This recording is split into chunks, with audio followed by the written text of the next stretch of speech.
Buenos días a todos los presentes, compañeros, amigos, alumnos, a la gente que nos sigue por YouTube de forma síncrona, online.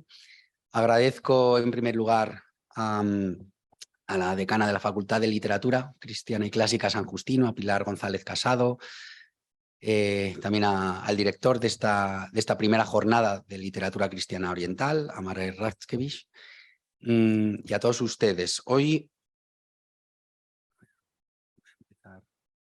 sí, ya puedo empezar a pasar. Perfecto.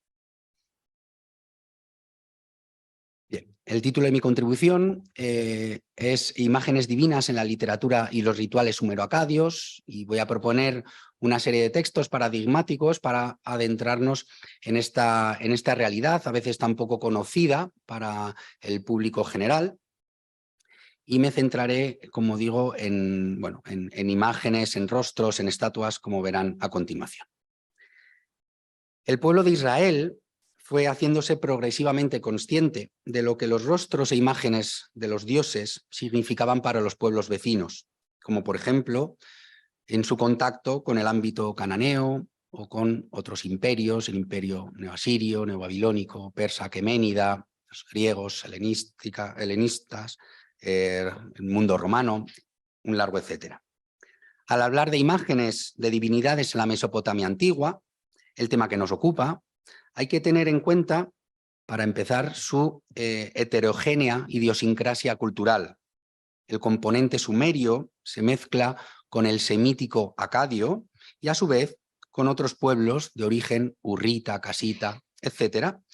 Y el resultado es una amalgama de elementos, de tradiciones, de ritos ya cristalizados que se adaptan a las características de cada momento y de cada región. Además, bien es cierto que la geografía en la que nos movemos es realmente vasta y también lo es la cronología de los documentos escritos, desde la segunda mitad del cuarto milenio antes de Cristo hasta el primer siglo de nuestra era. Este es el rango cronológico en el que contamos con documentos cuneiformes. Sin embargo, los textos que trataremos hoy proceden en su mayor parte de la primera mitad del primer milenio antes de Cristo. En esta contribución abordaré la cuestión del rostro, de la imagen de los dioses mesopotámicos, de su presencia y sobre todo de su incidencia en la tierra. Como veremos, las obras divinas podían ser tanto positivas como terriblemente negativas. Se presenta, por consiguiente, lo mejor y también lo peor de los dioses del Próximo Oriente Antiguo, y para ello me centraré en la información que nos proporcionan los documentos cuneiformes, redactados en su mayor parte en lenguas sumeria y acadia, y muy especialmente nos basaremos en los rituales asirios y babilónicos. Para una sociedad como la mesopotámica, cuyas gentes, es evidente, eran mayoritariamente analfabetas, la imagen juega un papel fundamental. La relación entre imagen y creencia no es evidentemente exclusiva del mundo próximo oriental antiguo, y se podrían proponer numerosos contextos históricos en los que símbolos e imágenes van unidos de la mano con este valor religioso también didáctico. No me resistía a poner la portada de Santo Domingo en Soria. Por lo general, en la antigua Mesopotamia, el significado del símbolo divino era simple y era directo. Cada símbolo, cada uno de ellos, equivalía a un dios, a una diosa o a un elemento de la naturaleza. En ocasiones excepcionales, una divinidad podía estar vinculada a más de un símbolo, o algunos de estos símbolos podían también referirse a más de un dios. Dichas imágenes, como se aprecia en la pantalla, son gráficamente variadas, encontrándonos motivos geométricos, zoomorfos o, como vemos en la parte inferior, referidos a distintos tipos de báculos, de callados, como símbolos de poder, símbolos de mando. No es mi propósito ahora el comentar cada uno de estos símbolos, pero sí es conveniente al menos mencionar los más significativos e importantes para el culto mesopotámico. Al igual que ocurre con el mundo clásico, los dioses griegos y los dioses romanos, también en el Próximo Oriental antiguo, una misma imagen servía para representar deidades de dos ambientes diferentes, pero con una continuidad cultural y religiosa evidente, la sumeria por un lado y la acadia semítica por otro. De esta manera se aprecian analogías entre el dios sumerio Utu, el dios acadio Shamash, la diosa de la luna, la sumeria Nanna o la acadia Sin, o la estrella, o más bien el planeta Venus, vinculada a la sumeria Inanna, la conocida en acadio como Ishtar. Estos tres símbolos, estas tres divinidades, aparecen asociadas en numerosos documentos, especialmente en los kudurrus. Se tratan los kudurrus de piedras de diorita, especialmente típicas de época mesobabilónica, siglos XIV, XIII, XII a.C. Son estelas con bajorrelieves y escritura grabada que consignaban las diversas cosas, propiedades de terreno, concesión de privilegios y un largo etcétera. Solo han sido halladas en contextos arqueológicos cultuales, en templos, y contienen, como se ve en la imagen, numerosos símbolos que aluden a cuestiones que refrendan el texto escrito, del que, en definitiva, son interdependientes.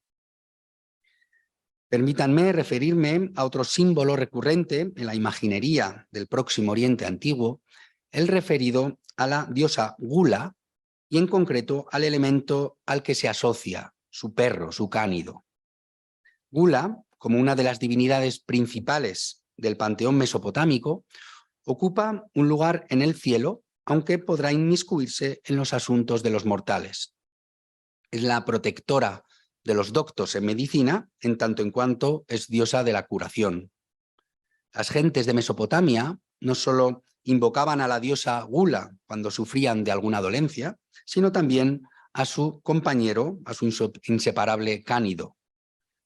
Cabe plantearse en primer lugar el por qué Gula aparece asociada a un perro, a esta imagen. Estudios clínicos confirman el positivo, aunque muy limitado, efecto cicatrizador de la saliva de los perros en las heridas. En todo caso, la relación entre Gula y su cánido es estrecha y siempre acompaña el segundo a la primera.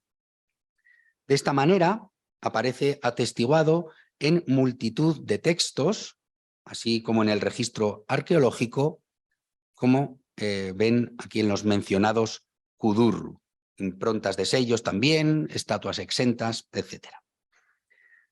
Vemos cómo se representa a Gula sentada en un trono de perfil, vestida con pesados ropajes, un gorro, un sombrero alto, y elevando las manos, como zafándose de la enfermedad o quizás ejecutando un conjuro. Siempre a su lado se encuentra el perro, el fiel compañero en labores curativas. El último comentario sobre el perro y su relación con el ámbito medicinal se refiere a la continuidad histórica en dicha correlación y sirva como ejemplo, perdonen el anacronismo, San Roque, ¿no? Contagiado de la peste y úlceras y cuidado por un perro, según la tradición. Este caso concreto es un símbolo que nos ayuda como trampolín para adentrarnos en las imágenes de los dioses mesopotámicos como figuras apotropaicas. Estas imágenes, que actúan como un mecanismo sobrenatural de defensa contra un mal, están muy presentes en las representaciones y la literatura próximo oriental antigua.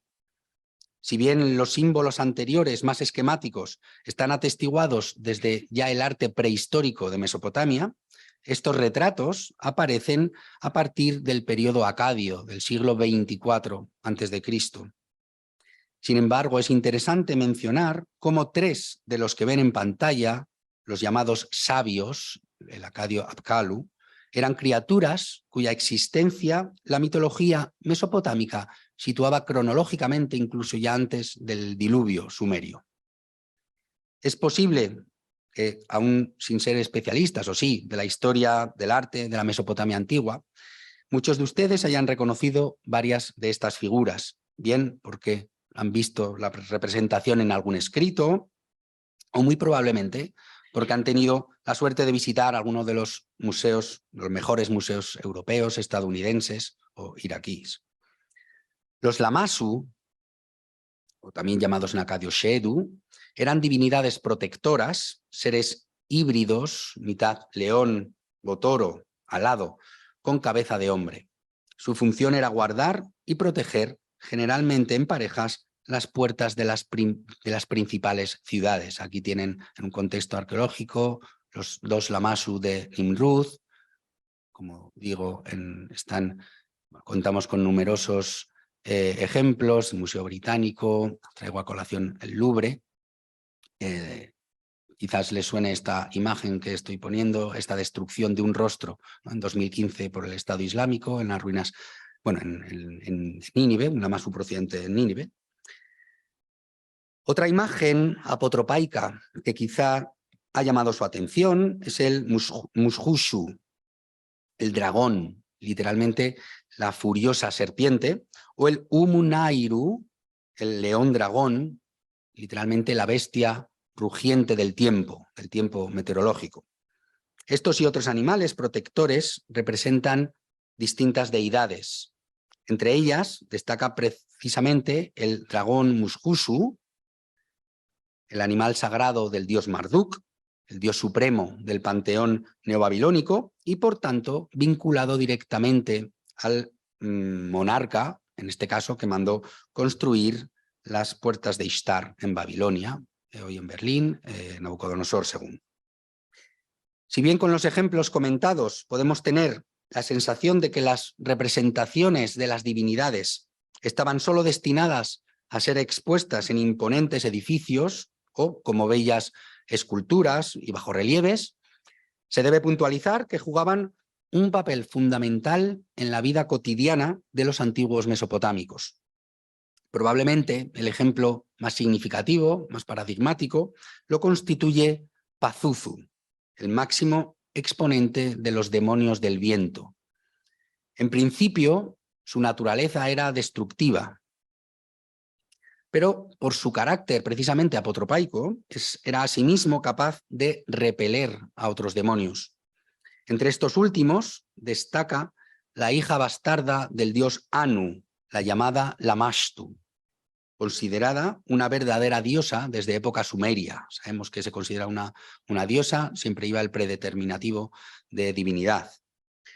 Se trataba de un demonio femenino, sumamente maligno, que pertenecía no tanto a la religión oficial de Mesopotamia, sino al folclore, al ámbito doméstico. No es de extrañar esto, puesto que se ensañaba en especial con las mujeres embarazadas y sus bebés, también tras nacer. La literatura mesopotámica, sobre todo desde época neoasiria, siglos 8, 7 a.C., y aunque también encontramos referencias en el segundo milenio, archivo de Ugarit, nos nutre de abundante información sobre los hechizos y rituales relacionados con esta deidad. Gracias a Walter Farber, que hace unos años publicó numerosos textos relacionados con estos conjuros.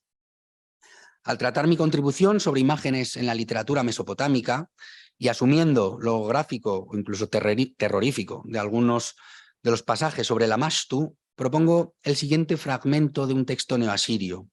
En él se aprecia el pánico que podía llegar a producir el rostro y la presencia de esta diosa. Llega a ella desde un pantano, es fiera, terrible, enérgica, destructiva, poderosa. Es aún así es una diosa impresionante. Sus pies son como los de un águila, sus manos indican decadencia y descomposición. Sus uñas son largas, sus axilas sin depilar, es falsa, un demonio la hija de Anu. Dadas sus maléficas acciones, su padre Anu y su madre Antu la enviaron desde el cielo a la tierra. La hija de Anu cuenta diariamente las mujeres embarazadas, sigue los talones de aquellas que están a punto de dar a luz, cuenta sus meses, señala los días de las embarazadas en la pared. Contra las que están a punto de parir lanza un conjuro: dame tus hijos, déjame cuidarlos. En la boca de tus hijas quiero situar mis pechos. A ella le place beber burbujeante sangre humana, come carne que no debería ser comida, elige huesos que no deberían ser escogidos. No me detendré, aunque quizás a alguno de ustedes le ha venido a la cabeza, estoy seguro que a Cayetana sí, en la posible relación entre Lamastu y la aramea judía, Lilith, una figura del folclore demonológico judío, reinterpretada especialmente a lo largo de la tardoantigüedad, de la Edad Media. Y según esta interpretación, Lilith fue la esposa de Adán antes que Eva, y en los encantamientos arameos y sirios busca y estrangula a los niños recién nacidos. La posterior tradición judía dice que Lilith entra en las casas de la mujer parturienta, mata y se lleva a su hijo para beber su sangre, chupar la médula de sus huesos y comer su carne. Sea como fuere, y perdonen este tipo de referencias y más a estas horas, solo había un demonio capaz de enfrentarse a la diosa Lamastu y ese era Pazuzu. A los versos que debían recitar para invocar a Pazuzu, las embarazadas, parturientas y recientemente madres, se debía añadir la existencia de determinados amuletos de este demonio, como ven en pantalla. Contamos con muchas de estas pequeñas imágenes, especialmente fabricadas en barro, aunque también en metales, en vidrio o incluso en hueso, y por lo general presentan pequeños orificios, lo que hace pensar en que servirían de amuleto para collares para las madres, para los propios bebés, para situar el amuleto en la cuna, etc.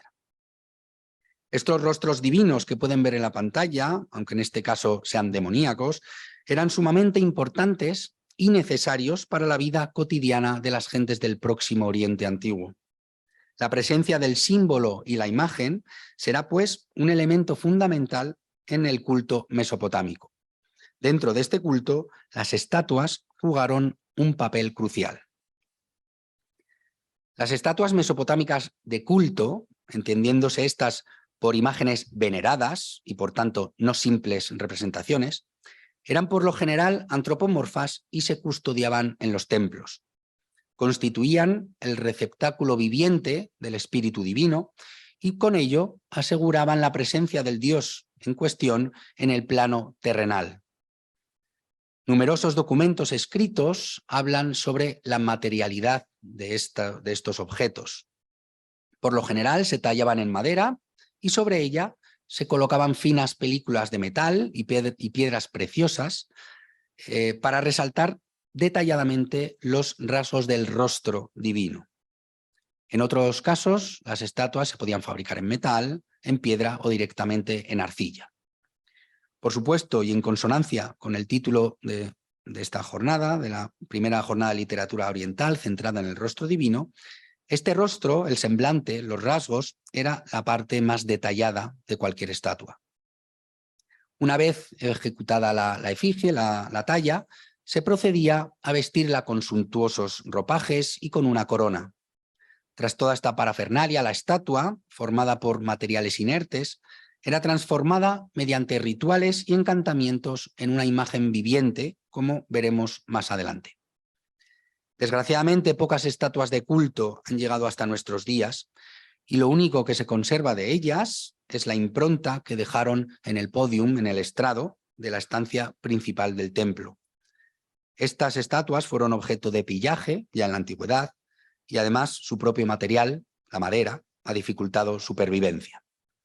Tenemos constancia literaria y artística de conquistas y consiguientes saqueos de estatuas de culto en los templos, como muestra este relieve procedente de Nínive, de época de Senaquerib, o también neoasirio, de Nimrud. En otras ocasiones, los monarcas se vanagloriaban, incluso se regodeaban en la destrucción de las divinidades enemigas a través de esta eliminación de las estatuas de culto. Otro bajo relieve neoasirio, el que ven en pantalla, procedente del monarca Sargón II en Jorsabad, muestra el saqueo del templo y en la parte inferior, como ven, la demolición y destrozo del dios enemigo. Y digo dios y no estatua, siguiendo idéntica nomenclatura que empleaban los mesopotámicos. Así, tanto en lengua sumeria como en acadia, los textos históricos se referirán al transporte o a la destrucción de dioses y no de imágenes de dioses. Evidentemente, existían otro tipo de estatuas, otro tipo de bajorrelieves, no de culto, que pretendían infundir y transmitir benevolencia, terror, justicia, etc. En un cántico sumerio del siglo XIX a.C., dedicado al dios Enlil por el rey Ishme-Dagan, este monarca dice así: en este momento Ishme-Dagan erigió una estatua representándose a sí mismo, inspirando terror mientras corre en la tormenta, en el templo que tiene un esplendor temible en su precioso estrado, y lo decoró brillantemente con colores. Que el príncipe de todo el cielo, se refiere a Enlil, el señor cuya expresión no puede ser revocada, vuelva su rostro resplandeciente y su ojo levantado y fiel hacia el leal pastor que ha engendrado. El texto procede del archivo de Nippur, hoy en Estambul, se aloja en Estambul, y muestra no solo la piedad, la devoción del rey de la ciudad de Isin, sino también su voluntad de mostrarse aguerrido, fiero. Además, el dios vuelve su rostro hacia su fiel servidor. Sin embargo, este tipo de estatuas, por muy dinámicas actitudes que representaran, no poseían en sí el vigor de la existencia de un dios. En otras palabras, para que el rostro y solo divino gesticulara, cobrara vida, necesitaba ser objeto de una serie de rituales ya cristalizados en toda la larga, dilatada tradición mesopotámica, que permitían estos rituales a lo pasivo e inmóvil pasar a ser eficaz y enérgico. Cuando el profesor Radzkevich me propuso participar en esta jornada sobre el rostro de Dios en la literatura oriental, vino rápidamente a mi mente una percepción, una figura que no había visto en ninguna representación gráfica, pero que tenía clara y era producto que los textos de los antiguos mesopotámicos que nos habían legado. Se trata de lo reproducido en el ritual que la historiografía asiriológica ha traducido como Mishpi, expresión que en realidad solo se atestigua en un conjuro. Más quizás atestiguadas son las versiones sumerias que ven en pantalla. Literalmente, lavado de boca, aunque también poseemos otra versión como apertura de boca, fue una ceremonia con numerosos paralelos en la antigüedad. Especialmente conocida era, quizás se les viene a la cabeza ahora, era el Web-Ra, el ritual egipcio por el que se abría la boca y los ojos al difunto en una animación simbólica que permitía al fallecido comer y también beber en la otra vida. En el ámbito mesopotámico, este rito referido a una estatua era conocido desde hace más de un siglo, desde finales del siglo XIX, estoy hablando de después de Cristo, principios del XX, pero probablemente no bien entendido hasta la edición de textos de Christopher Walker y Michael Dick, de hace 2 décadas. Y en este estudio se presenta la edición, comentario de los documentos y las menciones conservadas sobre este rito, este ritual, este Mishpi. En cuanto a la datación de este ritual, y teniendo en cuenta que en Egipto lo tenemos ya atestiguado desde la cuarta dinastía, desde los siglos 25-24 a.C., en Mesopotamia los primeros testimonios son muy posteriores. De hecho, la primera descripción del ritual proviene de tiempos del monarca babilónico Nabú Aplaidina, la primera mitad del siglo IX a.C. Sin embargo, ya varias referencias, época de la tercera dinastía de Ur, del siglo XXI a.C., hacen alusión a este ritual. Se debe señalar sobre los textos que poseemos varias tradiciones y destacan 2, una procedente de Nínive, por tanto neoasiria, norte de Mesopotamia, a la que hay que añadir varios fragmentos que ilustran bastante bien este ritual, y otra versión, otra tradición procedente de Babilonia, precisamente de la ciudad, concretamente de Babilonia. Ambas tradiciones, ambos grupos textuales difieren en varios aspectos, pero en lo esencial podemos decir que coinciden.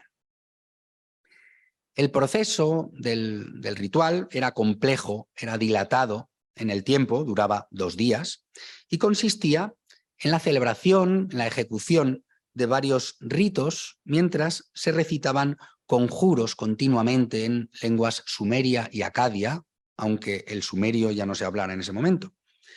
No ha llegado hasta nosotros ninguna copia completa del Mishpi, y la estructura del rito tiene que ser reconstruida tomando en cuenta estos numerosos fragmentos de los que hablaba de la tradición asiria.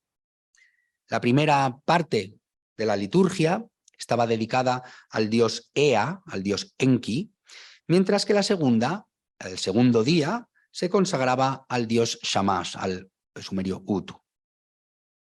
El principal objetivo del rito era asegurar que el rostro de la estatua fuera enteramente puro, mediante el ritual del lavado de boca. Por otro lado, se pretendía eliminar cualquier tipo de impureza física también de la imagen causada por el escultor o los escultores.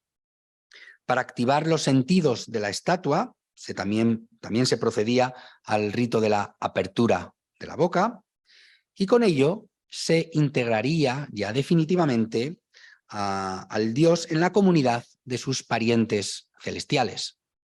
El último objetivo era conducir a la divinidad a su verdadero ámbito, al templo. En un primer estadio, en un primer momento, la ciudad se preparaba, se engalanaba, especialmente las zonas cercanas al templo. La versión de Nínive, en esta primera fase del rito, dice así: cuando le lavas la boca a un dios en un día propicio, al alba vas al campo, a una huerta, a la orilla de un río y observas la salida del sol. Pones una piedra como marca. Como ven, en este texto y todos los textos que voy a mostrar a continuación, siguen una serie de instrucciones en segunda persona. Tú. Regresas a la ciudad e inspeccionas los materiales designados. A la primera media hora doble del día, regresas al campo y tomas una carga de juncos. Atas manojos de juncos, los colocas en un círculo y haces chozas de juncos para Ea, Shamash y Asaluji.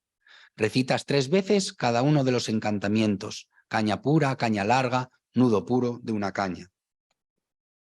La segunda fase del ritual consistía en acudir al taller de los escultores. El texto neasirio dice así: en la casa de los artesanos, donde fue creado el dios, barres la tierra y rocías agua pura. Para Ea, Asaluji y ese dios, es decir, la estatua, pones 3 incensarios de enebro, libas la mejor cerveza.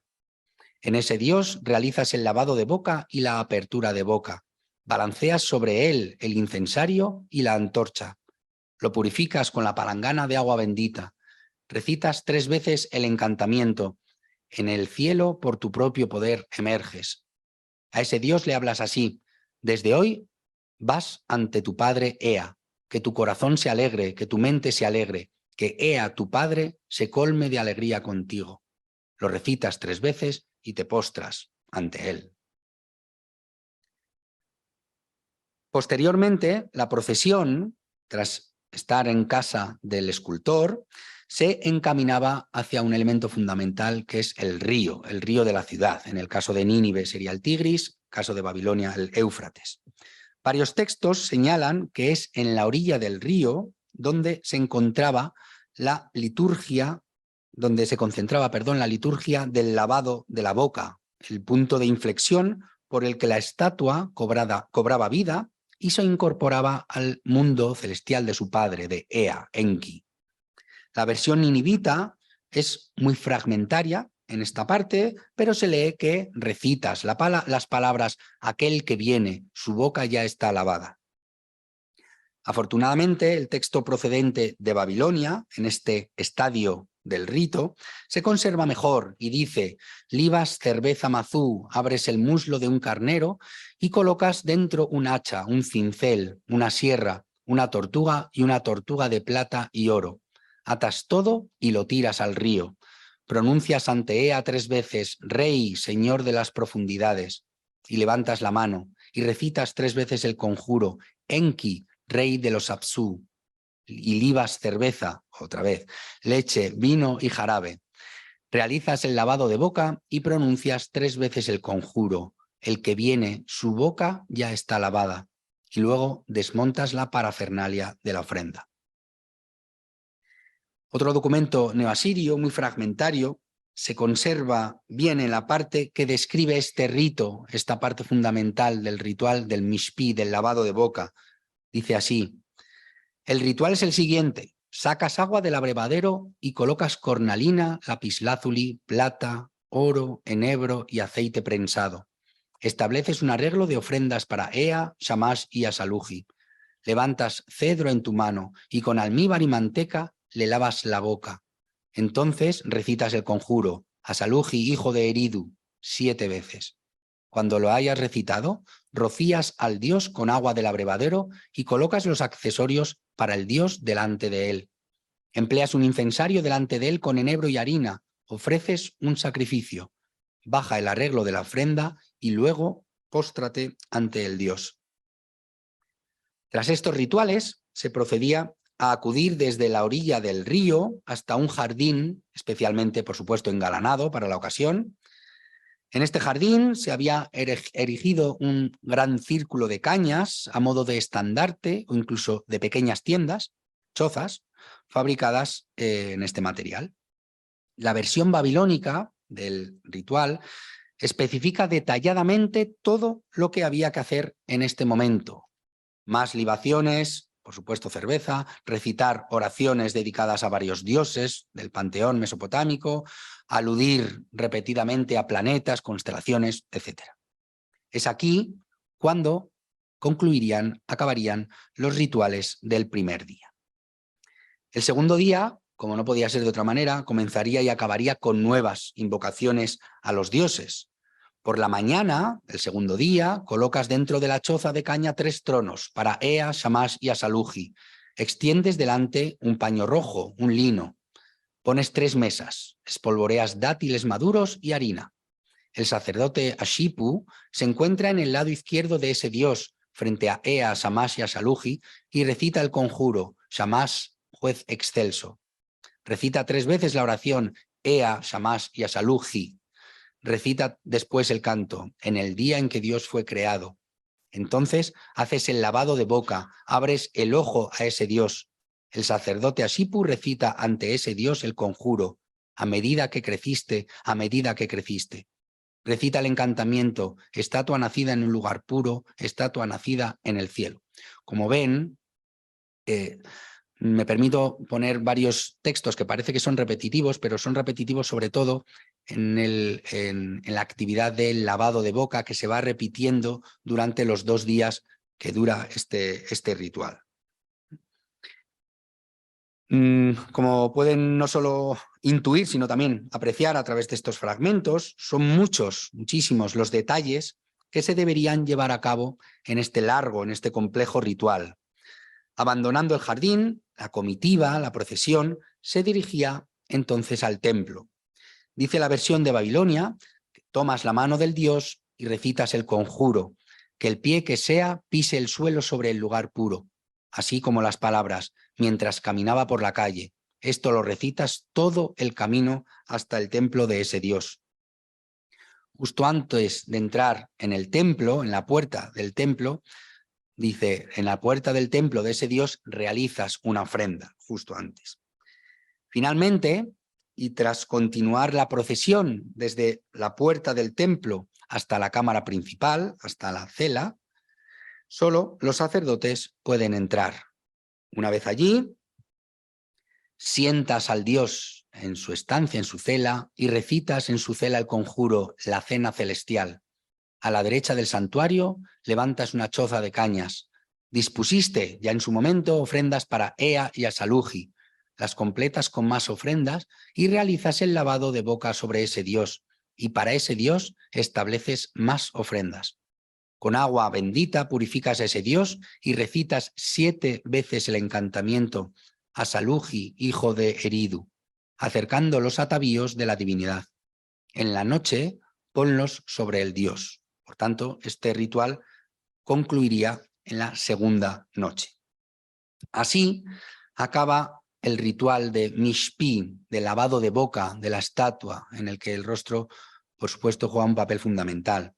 En el colofón, conservado en la versión neobabilónica, no así en la siria, se menciona a este sacerdote que he mencionado, el sacerdote Ashipu, el que redactó las instrucciones, el propio escriba, invocando el favor de los dioses y diciendo explícitamente que sitúa esa tablilla, esa copia, en las dependencias del templo.